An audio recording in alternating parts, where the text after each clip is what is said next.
Guys, welcome back to my channel Kavana vlogs. ಇವತ್ತಿನ video ಏನು ಅಂತಂದರೆ, ನಾವು ಕೂಡ್ಲಿಗೆ ಬಂದಿದ್ದೀವಿ. ನಾನು ನನ್ನ ಫ್ರೆಂಡ್ಸು ಮತ್ತು ನಮ್ಮ ಫ್ರೆಂಡ್ನ ಅಕ್ಕ 4 ಜನ ಕೂಡ್ಲಿಗೆ ಬಂದಿದ್ದೀವಿ. ಯಾಕಂತಂದರೆ ಫಸ್ಟ್ ವಿಡಿಯೋ ಆಗಿರೋದ್ರಿಂದ ದೇವಸ್ಥಾನದಿಂದನೇ ಸ್ಟಾರ್ಟ್ ಮಾಡೋಣ ಅಂತ. ಸೊ ಹಾಗಾಗಿ ಈ ವಿಡಿಯೋ ಇಷ್ಟ ಆಯಿತು ಅಂದರೆ ಲೈಕ್ ಮಾಡಿ, ಶೇರ್ ಮಾಡಿ ಮತ್ತು ಕಮೆಂಟ್ ಮಾಡಿ. ನನ್ನ ಚಾನಲ್ನ ಇನ್ನೂ ಯಾರು ಸಬ್ಸ್ಕ್ರೈಬ್ ಮಾಡದೆ ನೋಡ್ತಿದ್ದೀರಾ, ಪ್ಲೀಸ್ ಸಬ್ಸ್ಕ್ರೈಬ್ ಮಾಡ್ಕೊಂಡು ನೋಡಿ. ಇದು ಮಂಗಳವಾರದ ವ್ಲಾಗ್ ಆಗಿರುತ್ತೆ. ನಾವೆಲ್ಲ ದೇವಸ್ಥಾನಕ್ಕೆ ಹೋಗೋಣ ಅಂತ ಪ್ಲ್ಯಾನ್ ಮಾಡಿಕೊಂಡು, ನಾನು ನನ್ನಿಬ್ಬರು ಫ್ರೆಂಡ್ಸು ಮತ್ತು ನನ್ನ ಫ್ರೆಂಡ್ನ ಅಕ್ಕ 4 ಜನನೂ ಕೂಡ್ಲಿಗೆ ಹೋಗೋಣ ಅಂತ ಪ್ಲ್ಯಾನ್ ಮಾಡಿ ಬಸ್ಗೆ ವೆಯ್ಟ್ ಮಾಡ್ತಿದ್ವಿ. ಬಸ್ ಬಂತು, ಬಸ್ ಹತ್ಕೊಂಡು ಬಂದ್ವಿ. ಬಟ್ ಬಸ್ಸಲ್ಲಿ ಯಾವುದೇ ರೀತಿ ವೀಡಿಯೋಸ್ ಮಾಡೋಕ್ಕಾಗಲಿಲ್ಲ, ಯಾಕಂದರೆ ಬಸ್ ಸಾಕತ್ತು ರಶ್ ಇತ್ತು. ಸೊ ಹಾಗಾಗಿ ಇದು ಕೂಡ್ಲಿ ಕ್ರಾಸಿಂದ ದೇವಸ್ಥಾನಕ್ಕೆ 2 ಕಿಲೋಮೀಟ್ರ್ ಆಗುತ್ತೆ. ಸೊ ಹಾಗಾಗಿ ನಾವು ಆಟೋದಲ್ಲಿ ಹೋದ್ವಿ. ಬಿಸಿಲಿದ್ದಿದ್ದ ಕಾರಣ ಲಾಸ್ಟ್ ಟೈಮ್ ಬಂದಾಗ ನಾವು ನಡ್ಕೊಂಡು ಹೋಗಿದ್ವಿ ಫ್ರೆಂಡ್ಸ್ ಜೊತೆ. ಬಟ್ ಈ ಟೈಮ್ ಬಿಸಿಲಿತ್ತು, ಹಾಗಾಗಿ ನಡ್ಕೊಂಡು ಹೋಗೋಕ್ಕಾಗಲಿಲ್ಲ ಅಂತ ಆಟೋದಲ್ಲಿ ಹೋದ್ವಿ. ಕೂಡ್ಲಿ ಶಿವಮೊಗ್ಗದಿಂದ 18 ಕಿಲೋಮೀಟ್ರ್ ಆಗುತ್ತೆ. ಕೂಡ್ಲಿ ಅಂತ ಯಾಕೆ ಹೆಸರು ಬಂತು ಅಂತಂದರೆ, ತುಂಗಾ ಮತ್ತು ಭದ್ರಾ ನದಿಗಳು ಒಟ್ಟಿಗೆ ಹರಿಯುವ ಸ್ಥಳವಾಗಿದೆ. ಹಾಗಾಗಿ ಇದನ್ನು ಕೂಡ್ಲಿ ಅಂತ ಕರೀತಾರೆ. ಕೂಡ್ಲಿ ಒಂದು ಸಣ್ಣ ಊರಾಗಿದೆ. ನಾನು, ನನ್ನ ಫ್ರೆಂಡು, ಇನ್ನೊಬ್ಳು ಫ್ರೆಂಡು ನನ್ನ ಅಕ್ಕ 4 ಜನನೂ ಹೋಗಿದ್ದು ದೇವಸ್ಥಾನಕ್ಕೆ ಬಂದು ರೀಚ್ ಆಗಿದ್ದೆ ಶಾರದಾಂಬ ದೇವಸ್ಥಾನಕ್ಕೆ ಹೋಗೋಣ ಅಂತ ಹೋದ್ವಿ. ಶಾರದಾಂಬ ದೇವಸ್ಥಾನ ಕ್ಲೋಸ್ ಆಗಿತ್ತು. ಸೊ ಹಾಗಾಗಿ ನಾವು ಡೈರೆಕ್ಟ್ ನದಿಗೆ ಹೋಗೋಣ ಅಂತ ನದಿಗೆ ಹೋಗ್ತಾ ಇದ್ದೀವಿ. ಕೂಡ್ಲಿಗೆ ರೀಚ್ ಆಗಿದ್ದ ಕೂಡಲೇ ನಮಗೆ ಸಿಗೋದು ಶೃಂಗೇರಿ ಶಾರದಾಂಬ ದೇವಸ್ಥಾನ. ಅದು ಕ್ಲೋಸ್ ಆಗಿತ್ತು. ಇಲ್ಲಿಂದ ಸ್ವಲ್ಪ ಇನ್ಫಾರ್ಮೇಷನ್ ತಿಳ್ಕೊಳ್ಳೋದಾದರೆ, ಶ್ರೀ ಶಂಕರಾಚಾರ್ಯರು ಧರ್ಮ ಪ್ರಚಾರದ ಉದ್ದೇಶದಿಂದಾಗಿ ದೇಶದ 4 ದಿಕ್ಕುಗಳಲ್ಲಿ ಮಠಗಳನ್ನು ಸ್ಥಾಪಿಸಬೇಕು ಅಂತ ಹೇಳ್ಬಿಟ್ಟು, ಅವುಗಳಲ್ಲಿ ಶೃಂಗೇರಿ ಶಾರದಾಂಬ ಪೀಠ ಹಾಗೂ ಕೂಡಲಿಯ ಶಾರದಾಂಬ ಪೀಠವು ಸೇರಿವೆ. ಅಂದರೆ ಇವೆರಡೂ ಸೇರಿದೆ ಅಂತ ಹೇಳ್ತಾರೆ. ಇಲ್ಲಿಂದ ಹಾಗೆ ಮುಂದೆ ಹೋಗ್ತಾ ಇದ್ದೀವಿ. ಇಲ್ಲಿಂದ ಮುಂದೆ ಹೋದರೆ ಸಿಗೋದೆ ತುಂಗಾ ಹಾಗೂ ಭದ್ರಾ ನದಿಗಳ ಸಂಗಮವಾಗುವ ಪವಿತ್ರ ಸ್ಥಳ. ಈ 2 ನದಿಗಳು ಸೇರುವುದರಿಂದ ಈ ಸ್ಥಳಕ್ಕೆ ಕೂಡಲಿ ಅಂತ ಹೆಸರು ಬಂದಿದೆ. ಈ ಊರನ್ನು ಕೂಡ್ಲಿ ಅಥವಾ ಕೂಡಲಿ ಎಂಬ 2 ಹೆಸರುಗಳಿಂದ ನಾವು ಕರಿಬಹುದು. ಇವಾಗ ಸೀದಾ ನಾವು ನದಿಗೆ ಹೋಗೋಣ ಅಂತ ನದಿಗೆ ಹೋಗ್ತಾ ಇದ್ದೀವಿ. ಮೆಟ್ಲು ಇಳ್ಕೊಂಡು ಹೋದ್ರೇ ನದಿ ಸಿಗತ್ತೆ. ತುಂಬ ಜನ ಇಲ್ಲಿ ಸ್ನಾನ ಮಾಡ್ತಾಯಿದ್ರು.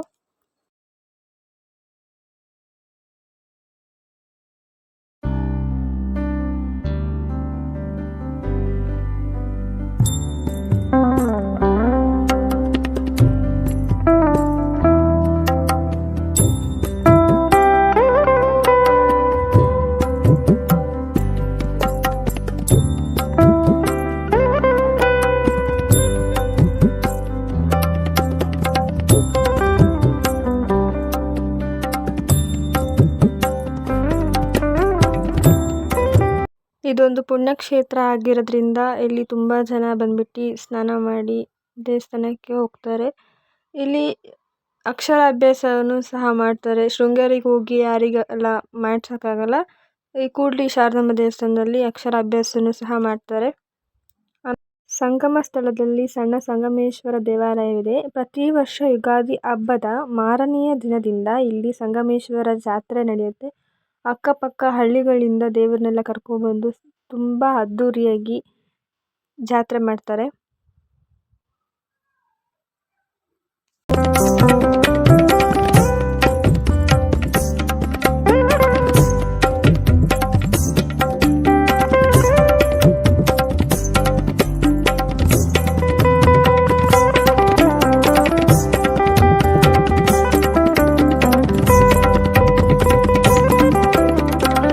ಸಣ್ಣ ಹುಡುಗ ನಾವು ದೇವಸ್ಥಾನಕ್ಕೆ ಹೋದಾಗಿಂದ ವಾಪಸ್ ಬರೋ ತನಕ ನಮ್ಮ ಜೊತೆಗೆ ಇತ್ತು. ನನ್ನ ಫ್ರೆಂಡ್ಸ್ ಮಾತಾಡ್ಸಿದ್ದಾರೆ ನೋಡಿ.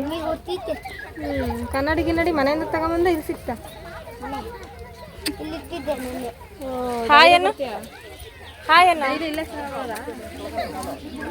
ಸಾಕು ಬಿಡು, ಎಷ್ಟೊತ್ತಿಗೆ ಅಂತ ಹೇಳಿ ಮುಖ ತೋರಿಸೋದು ಡೈಲಿ ಇಲ್ಲೇ ಸ್ನಾನ ಮಾಡೋದ. ಹಾಯ್ ಅವ್ನು ಕುಂಕುಮ ಹಚ್ಕೋದ್ರಲ್ಲಿ ಬ್ಯುಸಿಯಾಗಿದ್ದೆ. ನಮ್ಮ ಫ್ರೆಂಡ್ಸ್ ಹಾಯ್ ಮಾಡು ಅಂತ ಕೊನೆಗೊಂದು ಹಾಯ್ ಮಾಡಲೇ ಇಲ್ಲ. ಆದರೂ ಕೊನೆಗೆ ಒಂದ್ಸಲ ಹಾಯ್ ಮಾಡಿದೆ. ನದಿಯಲ್ಲಿ ಕಾಲ್ಗೆಲ್ಲ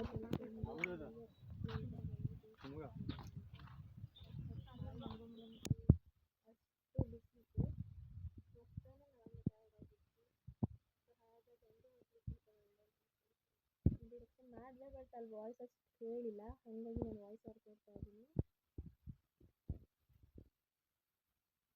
ನೋಡಿ ಎಷ್ಟು ಟಯರ್ಡಾಗಿದೆ, ಅದು ಸಖತ್ತು ಶೆಕೆ, ಸಖತ್ತು ಇತ್ತು. ಆದರೂ ನಾವು ಕವರ್ ಮಾಡೋಣ ಅಂತ ಕವರ್ ಮಾಡಿ ಹೋಗ್ತಾ ಇದ್ದೀವಿ. ಈಗ ನಾವು ಹೋಗೋ ದೇವಸ್ಥಾನ ಬಂದ್ಬಿಟ್ಟು ಅದು ಹೆಸರು ಯಾವುದು ಅಂತ ಅಂದರೆ ಚಿಂತಾಮಣಿ ನರಸಿಂಹಸ್ವಾಮಿ ದೇವಸ್ಥಾನ.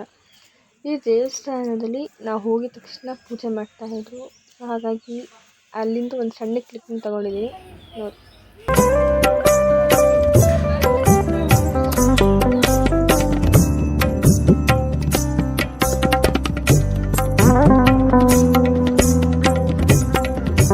ದೇವ್ರ ದರ್ಶನ ಆಯಿತು. ದೇವ್ರ ದರ್ಶನ ಆದಮೇಲೆ ದೇವಸ್ಥಾನದಿಂದ ಸ್ವಲ್ಪ ಫೋಟೋಸ್ಗಳನ್ನೆಲ್ಲ ತೊಗೊತಾ ಇದ್ವಿ ನನ್ನ ಫ್ರೆಂಡ್ಸು. ಫೋಟೋಸ್ ಎಲ್ಲ ತೊಗೊಂಡ್ಮೇಲೆ ರಾಮೇಶ್ವರ ದೇವಸ್ಥಾನಕ್ಕೆ ಬಂದ್ವಿ. ಇದು ರಾಮೇಶ್ವರ ದೇವಸ್ಥಾನ. ಇದು ಕಲ್ಲಿಂದ ಕಟ್ಟಿದ್ದಾರೆ, ಸಖತ್ತು ಕೂಲಾಗಿತ್ತು. ಒಳ್ಳೆ ಆ ಬಿಸಿಲಿಗೂ ಆ ಕಲ್ಲಿಗೂ ಸಖತ್ತು, ಒಳಗೆ ಮಾತ್ರ ಫುಲ್ ತಂಪಾಗಿತ್ತು. ಹಂಗೆ ಹಿಂದೆ ಹೋದರೆ ಒಂದು ಶಿವ ದೇವಸ್ಥಾನ ಇದೆ.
ಇಲ್ಲೇ ಸ್ವಲ್ಪ ಹೊತ್ತು ಟೈಮ್ ಸ್ಪೆಂಡ್ ಮಾಡಿ ನೆಕ್ಸ್ಟ್ ಇನ್ನೊಂದು ದೇವಸ್ಥಾನಕ್ಕೆ ಹೋದ್ವಿ.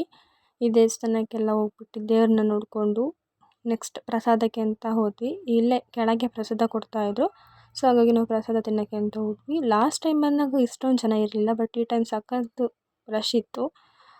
ಆದರೂ ನಮಗೆ ಪ್ರಸಾದ ಸಿಕ್ತು. ನಾವು ಪ್ರಸಾದ ತಿಂದು ಇಲ್ಲಿಂದ ವಾಪಸ್ ಶಿವಮೊಗ್ಗಕ್ಕೆ ಹೋದ್ವಿ. ಮತ್ತು ಇಲ್ಲಿಂದ 2 ಕಿಲೋಮೀಟ್ರ್ ನಡ್ಕೊಂಡು ಹೋಗೋಕೆ ಆಗಲ್ಲ ಅಂತ ಬಿಸಿಲಲ್ಲಿ ಮತ್ತೆ ಆಟೋದಲ್ಲಿ ಹೋಗಿ. ಇದು ನನ್ನ ಫಸ್ಟ್ ಲಾಂಗ್ ವೀಡಿಯೋ ಆಗಿರುತ್ತೆ. ಸೊ ಹಾಗಾಗಿ ನಿಮಗೆ ವೀಡಿಯೋ ಇಷ್ಟ ಆಯಿತು ಅಂದರೆ ಪ್ಲೀಸ್ ಲೈಕ್ ಮಾಡಿ, ಶೇರ್ ಮಾಡಿ ಮತ್ತು ಕಮೆಂಟ್ ಮಾಡಿ. ಸಬ್ಸ್ಕ್ರೈಬ್ ಮಾಡ್ಕೊಳ್ಳದೆ ತುಂಬ ಜನ ವೀಡಿಯೋಸ್ ನೋಡ್ತಿದ್ದೀರಾ, ಪ್ಲೀಸ್ ಸಬ್ಸ್ಕ್ರೈಬ್ ಮಾಡ್ಕೊಂಡು ನನ್ನ ವೀಡಿಯೋಸ್ನ ನೋಡಿ. ಹಾಗೆ ಬೆಲ್ಲೈಕನ್ನ ಕ್ಲಿಕ್ ಮಾಡಿ. ನಾನು ಹಾಕೋ ಪ್ರತಿ ವೀಡಿಯೋಸು ನಿಮಗೆ ನೋಟಿಫಿಕೇಷನ್ ಬರುತ್ತೆ. ನೀವು ನೋಟಿಫಿಕೇಷನಿಂದ ನನ್ನ ವೀಡಿಯೋಸ್ನ ಬೇಗ ನೋಡ್ಬೋದು. ವಿಡಿಯೋ ಇಷ್ಟ ಆಯಿತು ಅಂದರೆ ಪ್ಲೀಸ್ ಲೈಕ್ ಮಾಡೋದನ್ನ ಮರಿಬೇಡಿ. ಯಾವುದೇ ರೀತಿ ನಿಮಗೆ ಒಳ್ಳೆ ಕಂಟೆಂಟ್ ಬೇಕು ಅಂತ ಅಂದರೆ ನನಗೆ ಕಮೆಂಟಲ್ಲಿ ತಿಳಿಸಿ, ನಾನು ಆ ರೀತಿ ವೀಡಿಯೋಸ್ನ ಮಾಡಿ ಹಾಕ್ತೀನಿ. ಆಮೇಲೆ ಬಸ್ ಹತ್ಕೊಂಡು ಸೀದಾ ಶಿವಮೊಗ್ಗಕ್ಕೆ ಬಂದು ಹೇಳಿದ್ವಿ. ಇವತ್ತಿನ ವೀಡಿಯೋ ಇಷ್ಟೇ. ಇವತ್ತಿನ ವೀಡಿಯೋ ಇಷ್ಟ ಆಯಿತು ಅಂದರೆ ಲೈಕ್ ಮಾಡಿ, ಶೇರ್ ಮಾಡಿ ಮತ್ತು ಕಮೆಂಟ್ ಮಾಡಿ. ಮತ್ತೊಂದು ಹೊಸ ವೀಡಿಯೋದೊಂದಿಗೆ ಸಿಗ್ತೀನಿ. ಅಲ್ಲಿ ತನಕ ಸ್ಟೇ ಟ್ಯೂನ್ಡ್. ಬಾಯ್.